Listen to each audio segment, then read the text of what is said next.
Welcome to the Elevate Podcast, everyone. So great to have you all on once again. It's a bit of a different setup. It's a bit of a different look. Your boy's feeling good. He's on vacation right now these days, so that's why I got my room behind me. But the thing is, the news doesn't stop. There's a lot to talk about. We left off on Friday, where Donald Trump said, bye-bye, I'm not taking any calls from Mark Carney. The rate is going to be the rate, 35% on anything that's non-compliant with USMCA. Then Saturday news broke where we found out that Canadian officials were down in D.C. looking to meet with their counterparts, and they went to the White House and they said, there's no one here to meet with. There's no one to talk to. Sorry, goodbye. And we found out we wasted tax dollars to send our officials down there to have a meeting for no one there to be there to continue these conversations on tariffs. So that moves us into Monday.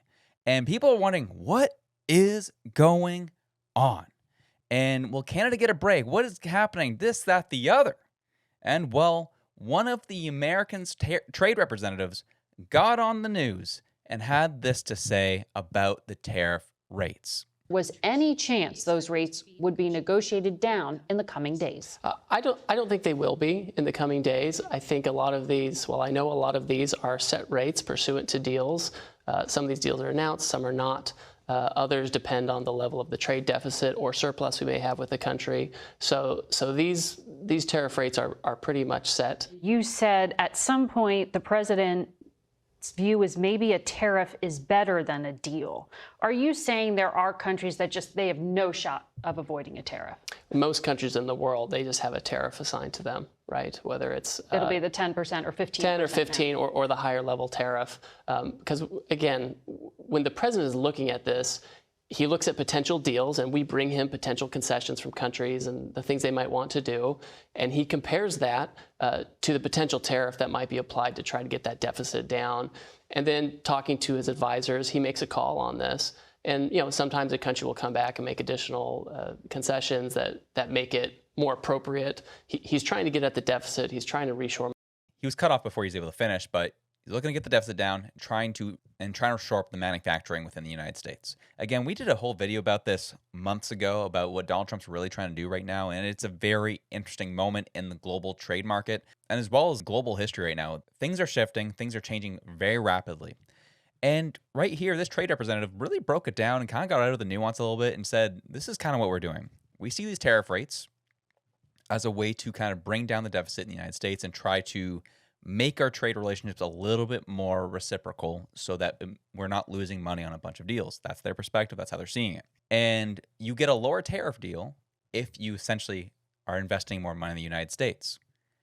Either way, he says it here, either we're giving you a high tariff rate or you're investing more in the United States. Which one is it going to be?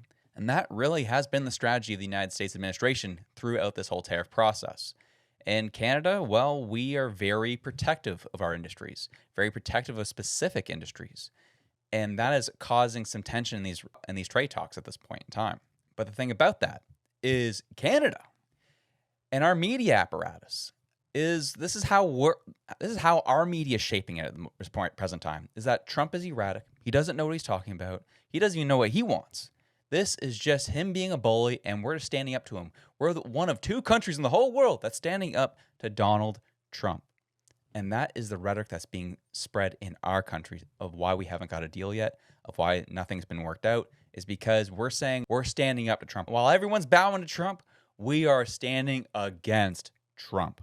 And that is the rhetoric. That is what's being spewed. However, from what we're hearing behind the scenes, it's more so the fact that Trump's not talking to them. It's more of the fact that they are not the A side in these trade negotiations. As much as we like to show that we are, we think that we are, we simply are not. And we're quite frankly have been lied to about how these talks are going.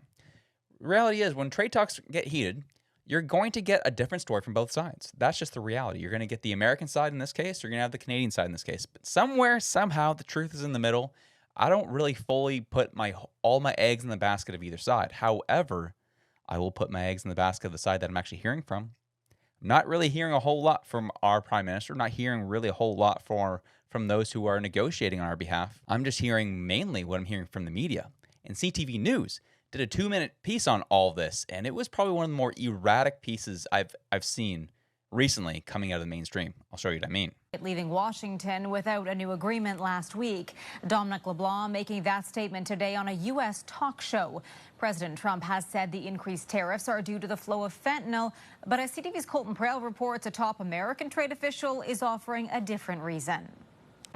Donald Trump says fentanyl trafficking is the reason goods leaving this port for the United States now face a 35% tariff. But according to his trade ambassador, that's not the only reason. Canada retaliated. The only other country in the world who retaliated on tariffs was the Chinese. Canada's counter tariffs were announced under Justin Trudeau and target $60 billion of American goods, including steel and aluminum.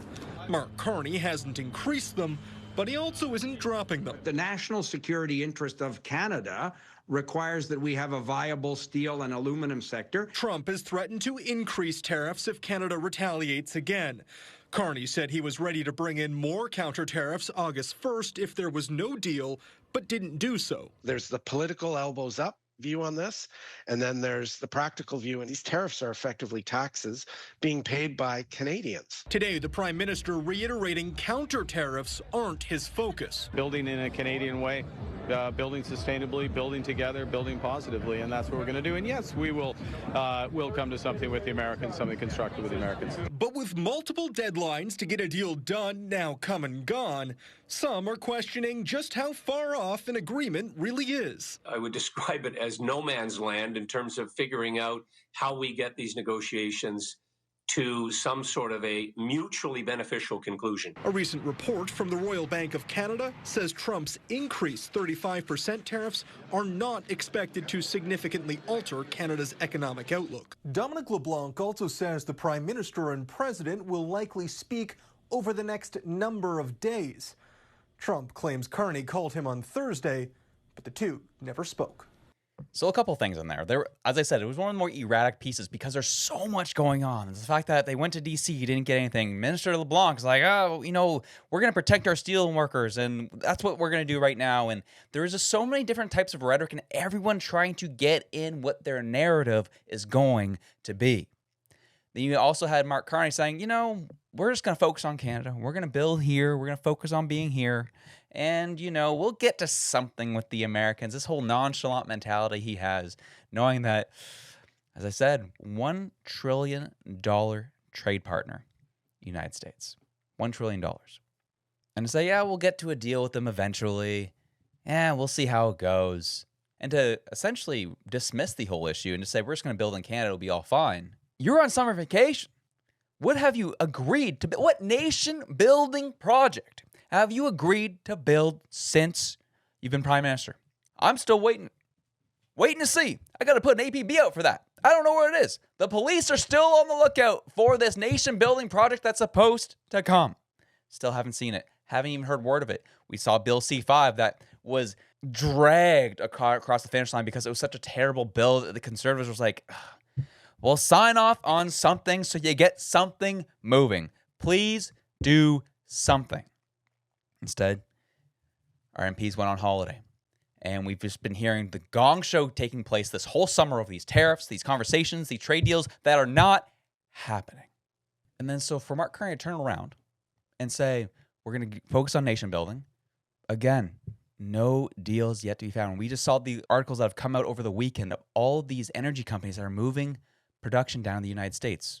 They're keeping some of it in Canada, but a lot of it is starting to be moved to the States because, well, our laws are getting in the way of them doing business. And people have been having issues, even with Jasmine Lane's latest video. People are getting upset. The fact she says it is physically impossible for us to diversify our trade. That has been the rhetoric from the Liberals. We're going to just diversify our trade. We're just going to diversify. It's all good. We don't need the United. We're just going to diversify it.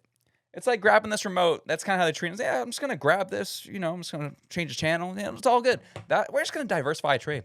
We have no infrastructure to diversify our trade right now. We have one LNG facility in BC that just came online 2 months ago. One LNG facility. What's that going to do? That one LNG facility is now trying to compete with the United States in the Korean market, in the Japanese market, and the Chinese market. One LNG facility. against the 7 of the United States, plus all the smaller ones that they have online. And guess what? They're starting to build LNG facilities in Alaska to really choke out that BC LNG infrastructure right now. We're just going to build green energy, and we're going to have green energy from coast to coast to coast, and it's not going to include oil. It's not going to include pipelines. That's just how it's going to go. And when's that going to get built? And let's not talk about the unreliability of those things. So what is it going to be, and when is our next nation building project? That's why I found it funny when he did the whole announcement at the PEI Confederation Bridge, because that was the last nation building project this country has seen, and it's been since the 90s. When is it going to be? We just know that Mark Carney, and also for the suggestion that we're not too worried about these tariffs that are coming in, that's not going to have a huge impact on our economic outlook as a country, as CTV suggested there. Well, I don't know. Let's just remind you of this, shall we? Let's remind you of Algoma Steel applying for a $500 million federal loan as it faces U.S. tariffs. Because over 60% of the customer base of this company is in the United States. And they're asking for a $500 million federal loan to get through this. How many more is it going to be? How many more companies are going to be coming out of the woodwork asking for loans to get through this time? And that's not going to impact Canada's economic outlook? I don't know about that. And the thing that's been kind of catching the headlines over Sunday was the fact that Mark Carney was at the Vancouver Pride Festival this past weekend.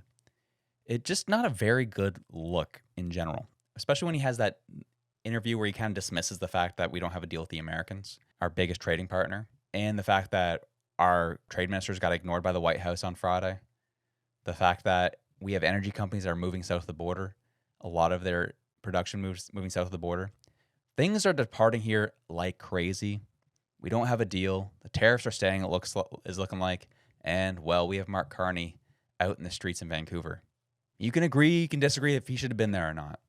But in terms of this point in time, this is a very bad look in terms of political optics at this point in time, because it gives Canadians the idea that their prime minister is not serious about this, is not serious about getting a deal, is not serious about securing the economic outlook of our country. But anyways, enjoy your day. Have yourselves a good one. I'm out.